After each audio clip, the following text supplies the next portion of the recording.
Welcome to my YouTube channel invest with Jasvin. ये channel generally मैंने इसलिए बनाया है कि इसमें जो अच्छे चार्ट्स रहेंगे मैं आपको बताऊंगा। उस बेस पे आप अपना डिसीजन ले सकते हो। लास्ट वीक में मैंने एक वीडियो डाला था कि जिसमें जो चार्ट्स अच्छे थे उसका मैंने एक वीडियो डाला था, तो उसमें कुछ चार्ट अच्छे परफॉर्म किए, कुछ परफॉर्म नहीं किए हैं।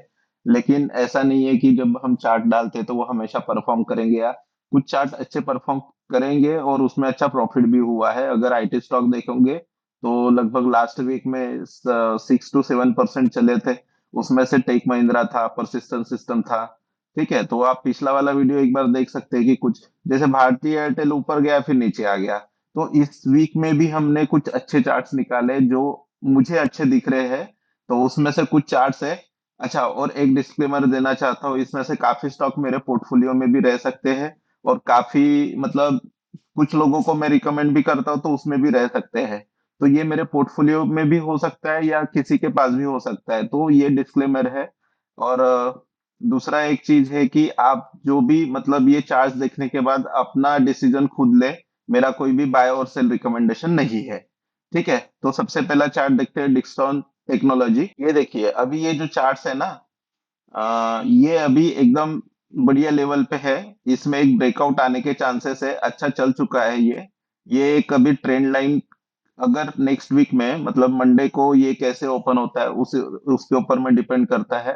अगर मंडे को अच्छा चलता है तो ये इसमें एक ब्रेकआउट के संकेत मिल रहे हैं, तो आप इस डिक्सॉन टेक्नोलॉजी को अपने वॉच लिस्ट में ऐड कर सकते हैं। उसके बाद में वरुण बेवरेजेस है। वरुण बेवरेजेस, इसको हमने लास्ट वीक में देखा था, उसके बाद करेक्शन आई है और करेक्शन आने के बाद में उसने एक, ये वीकली चार्ट्स है, मैं जितने भी चार्ट्स दिखा रहा हूँ ये वीकली चार्ट्स है। उसमें जितने भी चार्ट्स रहेंगे वीकली और मंथली, डेली पे मैं जनरली अभी एनालिसिस करना बंद कर दिया हूँ, क्योंकि उसमें ज्यादातर मतलब फेक ब्रेकआउट के चांसेस ज्यादा आते हैं या फिर पलट जाते हैं वो। लेकिन वीकली पे कैसा है, आपको एक कंफर्मेशन मिल जाता है, क्योंकि हम जनरली हमेशा स्विंग ट्रेडिंग में ही विश्वास करते हैं। तो उसके लिए क्या है कि हमको वीकली या मंथली पे डिसीजन लेना ज्यादा बेटर लगता है। तो इस हिसाब से वरुण बेवरेजेस अगर देखें तो ये आपको दिख रहा होगा इस हिसाब से कि यहाँ पे क्या पैटर्न बन रहा है। ये ट्रेंड लाइन का ब्रेकआउट दिया उसने, उसके बाद में जो ये वाली स्ट्रेट लाइन का सपोर्ट रेजिस्टेंस था, उसके बाद वहां से वो 2 वीक तक नीचे आया, फिर उसके बाद में भी एक वीक में ही सीधा सीधा ब्रेकआउट दे दिया है। तो ये हो सकता है कि और नेक्स्ट लेवल पे अच्छा परफॉर्म कर सकता है, तो आप इसको भी देख सकते हो। उसके बाद है टाटा कम्युनिकेशन। ये मेरे पोर्टफोलियो में भी है। तो इसको आप इस हिसाब से अभी ये मतलब इतना 2 वीक में अच्छा खासा चल चुका है, तो इसमें नेक्स्ट वीक में कैसा मूवमेंट आता है इसको भी देख सकते हैं आप लोग। ठीक है, लेकिन मेरी कोई बाय और सेल की रिकमेंडेशन नहीं है। ट्रेंड ट्रेंड का भी चार्ट अच्छा लग रहा है। डेली पे अगर आप देखोगे तो इसमें अभी एक पैटर्न बन रहा है, इन्वर्टेड हेड एंड शोल्डर का ब्रेकआउट आने के चांसेस है, लेकिन ये वीकली है। डेली पे देखोगे तो ये एक फ्लैग पैटर्न के परफॉर्मेंस में भी है। मैं एक बार डेली चार्ट भी दिखा देता हूँ इसमें, ये किस हिसाब से फ्लैग पैटर्न के हिसाब से चल रहा है। अगर ड्रॉ करें तो इसमें देखिए ये वाला ऐसा इस टाइप से एक फ्लैग पैटर्न ब्रेकआउट भी दिख रहा है। ठीक है, तो डेली के अकॉर्डिंग अच्छा है, लेकिन मैं डेली पे डिसीजन नहीं लेता हूँ। मुझे वीकली पे ये लग रहा है कि ये थोड़ा और ऊपर जाना चाहिए। जो मेरी ऊपर वाली ट्रेंड लाइन है, 4470 का एक रेजिस्टेंस है, उसके बाद में ये निकलेगा तो फिर ये नेक्स्ट लेवल पे 4631 और उसके ऊपर में जाने के चांसेस लगते हैं। लेकिन इसको 1-2 वीक का और टाइम लगेगा इस चीज को कितना कैसे परफॉर्म करता है। उसके बाद जैसे मैंने लास्ट वीक बोला था कि जो आईटी स्टॉक है ना, वो अभी अच्छे खासे सपोर्ट पे है। जैसे विप्रो का चार्ट देखिए, डबल बॉटम टाइप बन रहा है अभी, है ना। और अगर सिर्फ 2 कैंडल स्टिक पैटर्न पे अगर देखेंगे तो ये एंगल्फिंग पैटर्न भी बना हुआ है, डबल टॉप बना हुआ है एंगल्फिंग। तो अभी आईटी क्या है, बहुत देर से गिर रहा है, मतलब 2 साल से तो आईटी ने परफॉर्म नहीं किया है। लेकिन अगर ये देखा जाए तो ये अभी अच्छे खासे सपोर्ट पे है सेम। उसके बाद में आ जाते हैं एफएमसीजी का एक लीडर स्टॉक नेस्ले। इसने ब्रेकआउट देने के बाद में करेक्शन आया है। अगर किसी को बाय करना है तो आप इस लेवल पे 1380 के आसपास में इसको देख सकते हो। ठीक है, लेकिन मेरी कोई बाय और सेल की रिकमेंडेशन नहीं है। उसके बाद में देखेंगे टीवीएस मोटर एक डिस्क्लेमर देना चाहता हूँ, ये मेरे पोर्टफोलियो में है। ठीक है, स्विंग ट्रेडिंग के लिए मैंने लिया हुआ है। तो इसमें भी अगर अभी देखेंगे तो इसमें देखो एक बढ़िया कैंडलस्टिक पैटर्न है, डोजी काइंड ऑफ बना हुआ है और सपोर्ट पे बना हुआ है। ये लास्ट टाइम भी यहाँ से ऊपर गया था अच्छा खासा 3837 के आसपास में। अभी भी इसने मतलब अगर डेली कैंडलस्टिक में देखेंगे तो ये नीचे में ब्रेकडाउन के संकेत दे दिया था, लेकिन वीकली पे देखो कितनी बढ़िया कैंडलस्टिक। अगर ये इसके ऊपर में क्लोज आ जाता है इसमें ना 3452 या 500 के ऊपर में क्लोजिंग आ जाती है, तो ये फिर स्टॉक और बढ़िया परफॉर्म करेगा।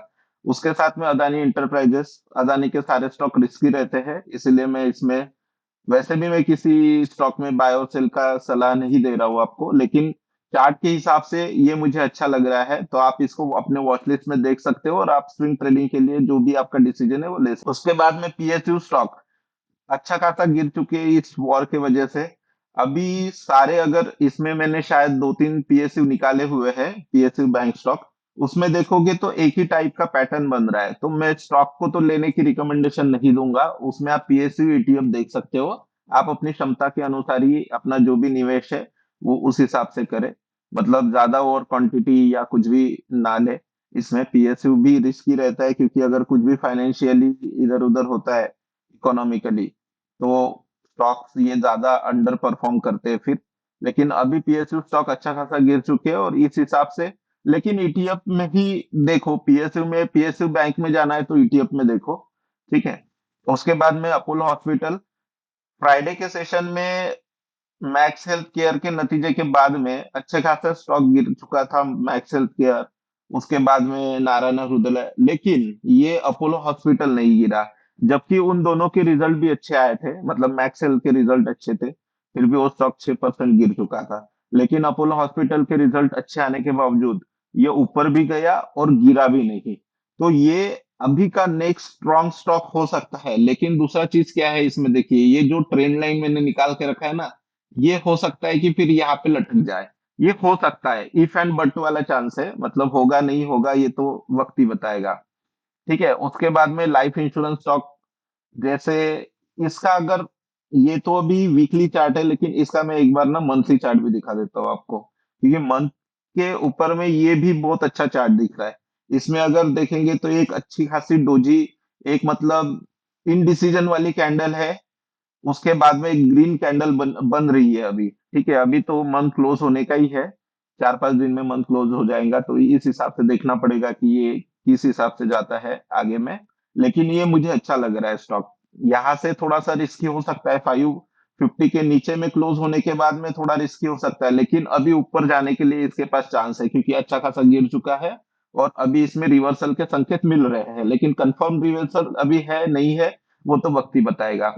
उसके बाद same PSU stock bank, union bank of India, इसमें भी अच्छी खासी कैंडल बनी हुई है, इसको भी आप देख सकते हो एक बार। रिलायंस, जैसे कि हमने इसको अपने लास्ट इसमें भी डाला था, लास्ट वीक में जो चार्ट पैटर्न डाले थे उसमें भी हमने बोला था कि ये 1300-1320 के आसपास बेस्ट बाय होगा। लेकिन देखो वहां से बराबर इसने लो 1312 का बनाया है, मतलब जिस रेंज के ऊपर में इसमें हमेशा बाइंग आती है, उसी रेंज के आसपास में इसने अभी ऊपर का मूवमेंट दिया है।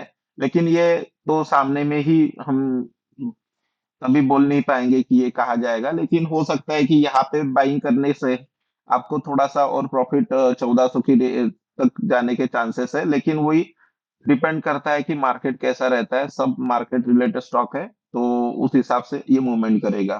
ठीक है। उसके बाद में आते हैं झाइडस लाइफ साइंस। झाइडस लाइफ साइंस एक लास्ट वीक में इसने अच्छा खासा नेकलाइन का ब्रेकआउट दिया था, लेकिन सस्टेन नहीं करा। अभी सस्टेन नहीं करा, इसका मतलब क्या है, दो तरीके हो सकते हैं इसमें।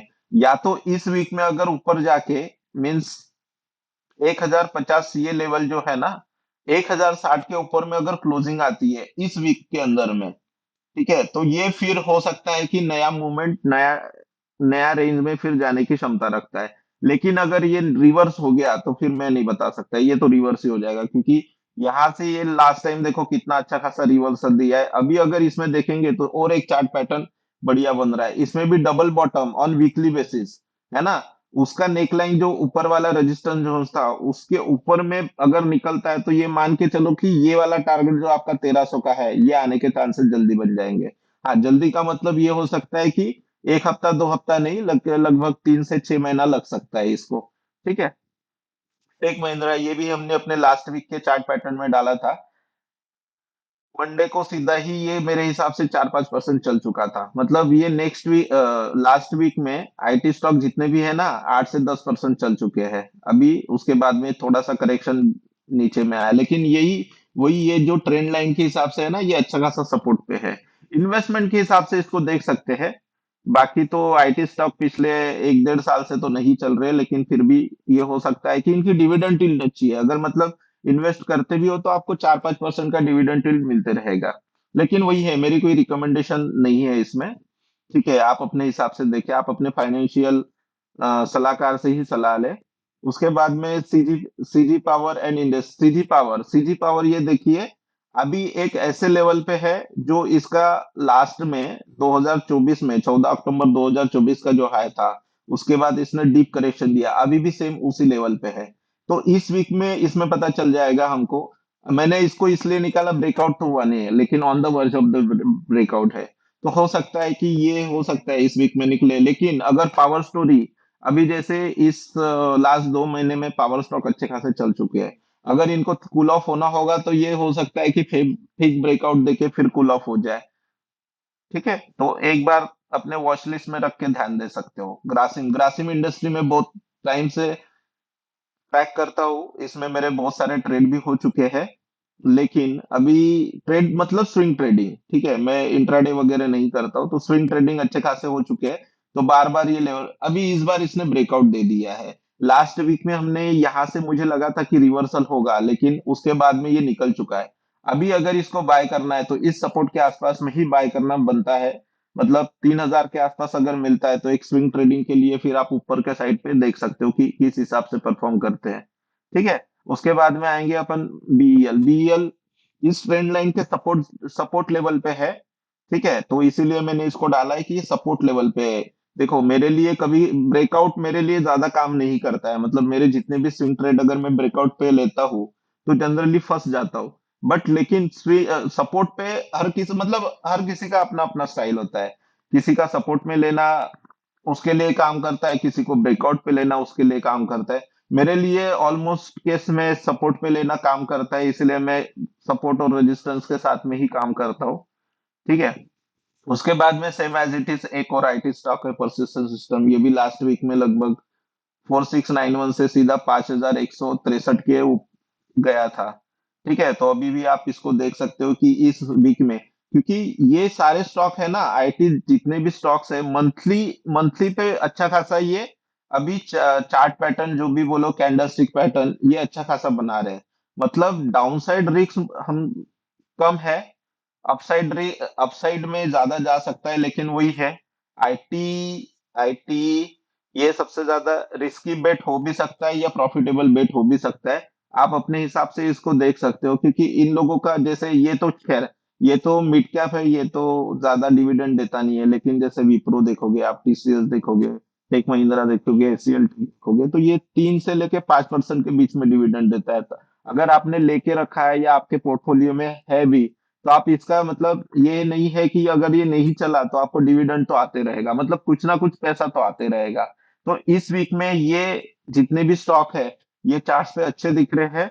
ठीक है, मेरा कोई भी बाय और सेल रिकमेंडेशन नहीं है, मैं अभी भी बता रहा हूँ। मेरे पोर्टफोलियो में कुछ कोई भी स्टॉक हो सकता है, लेकिन आप अपना जो भी निवेश करें, इस ये खाली स्टडी पर्पस के लिए, जो भी चार्ट्स मैंने दिखा है ये खाली स्टडी पर्पस के लिए।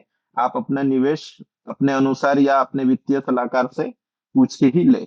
Thank you for watching. और वीडियो अच्छा लगे तो लाइक एंड सब्सक्राइब कर दीजिएगा। ऐसे ही अच्छे चार्ट्स पैटर्न आपको आगे की वीडियोस में मिलते रहेंगे। ठीक है। Thank you.